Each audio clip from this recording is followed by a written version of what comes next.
SAR നടക്കുന്ന പശ്ചാത്തലത്തിൽ ഇത് സംബന്ധിച്ചുള്ള സംശയങ്ങളൊക്കെ തന്നെ BLOമാരോട് മാത്രമല്ല രാഷ്ട്രീയ പ്രവർത്തകരോടും ചോദിക്കാറുണ്ട്. വോട്ട് തേടി വീട്ടിലേക്കെത്തുന്ന സ്ഥാനാർത്ഥികൾക്കും ആദ്യം കേൾക്കേണ്ടി വരുന്നതും കൂടുതലായി പറയേണ്ടി വരുന്നതും SARനെ കുറിച്ചുള്ള വിശേഷങ്ങളാണ്. നമ്മളിപ്പോൾ നിൽക്കുന്നത് മേപ്പയൂർ പഞ്ചായത്താണ്. മേപ്പയൂർ പഞ്ചായത്തിലെ ഒരു സ്ഥാനാർത്ഥി, UDFൻ്റെ ഒരു സ്ഥാനാർത്ഥി അൻസാബ് നമ്മോടൊപ്പം ചേരുന്നുണ്ട്. ഈ വോട്ട് ചോദിച്ച് പോകുമ്പോൾ SARനെ കുറിച്ച് ചോദിക്കാൻ ആൾക്കാർ. അതെ, ഞങ്ങൾ ഒരു വീട്ടിലേക്ക് കയറുമ്പോൾ നമ്മൾ വോട്ട് അഭ്യർത്ഥിച്ച് അവിടത്തേക്ക് കയറുമ്പോൾ അവർ ആദ്യം ചോദിക്കുന്ന ചോദ്യം ഞങ്ങൾക്ക് ഫോം കിട്ടിയില്ലല്ലോ, BLO വന്നില്ലല്ലോ എന്നുള്ള പരാതിയാണ് നമ്മളവിടെ ആദ്യം കേൾക്കുന്നത്.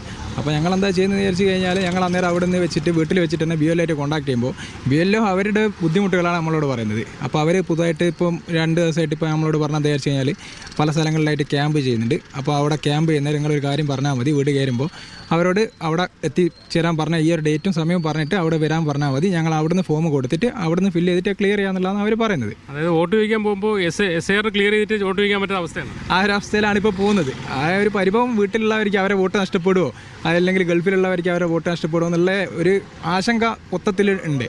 അപ്പോൾ അത് ഈ ഒരു അവസരത്തിൽ ഈ തിരഞ്ഞെടുപ്പ് ഈ ഒരു ഇലക്ഷൻ നടക്കുന്ന സമയത്ത് ഈ ഒരു സംഭവം പ്രാബല്യത്തിൽ കൊണ്ടുവന്നത് സംബന്ധിച്ച് ജനങ്ങളുടെ ഇടയിലും ബുദ്ധിമുട്ടുണ്ട്. അതേപോലെ മത്സരിക്കുന്നവർക്കും അതിൻ്റെ ഒരു ബുദ്ധിമുട്ട് ഇപ്പോൾ ഇത് വന്നുകൊണ്ടിരിക്കുകയാണ്. അപ്പോൾ ആൾക്കാർ ഇപ്പോൾ അതിനെ ഒരു ഭീതിയോടെയാണ് ഇതിനെ കാണുന്നത്. SAR എന്ന് പറയുന്ന സംഭവം എന്തോ ഒരു ശരിയായി കൊടുത്തില്ലേ വോട്ട് കിട്ടുന്ന അവസ്ഥയാണ് സത്യം.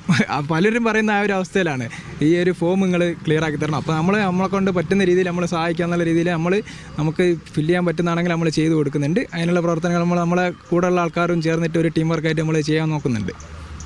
തദ്ദേശ തെരഞ്ഞെടുപ്പ് എന്ന് പറഞ്ഞുകൊണ്ട് ഇത് മാറ്റിവെക്കണമെന്ന് പറഞ്ഞെങ്കിലും അത് നടന്നിട്ടില്ല. അതേസമയം തദ്ദേശ തെരഞ്ഞെടുപ്പ് വോട്ട് ചോദിക്കാൻ പോകുന്ന സ്ഥാനാർത്ഥികൾക്ക് വരെ SARൻ്റെ സംശയങ്ങൾ തീർക്കാതെ വോട്ട് ചോദിക്കാൻ പറ്റാത്ത അവസ്ഥയാണ് കേരളത്തിലുള്ളത്. ജയ്സൽ ബാബു മുഹമ്മദ് അസ്ലം, മീഡിയ 1 കോഴിക്കോട്.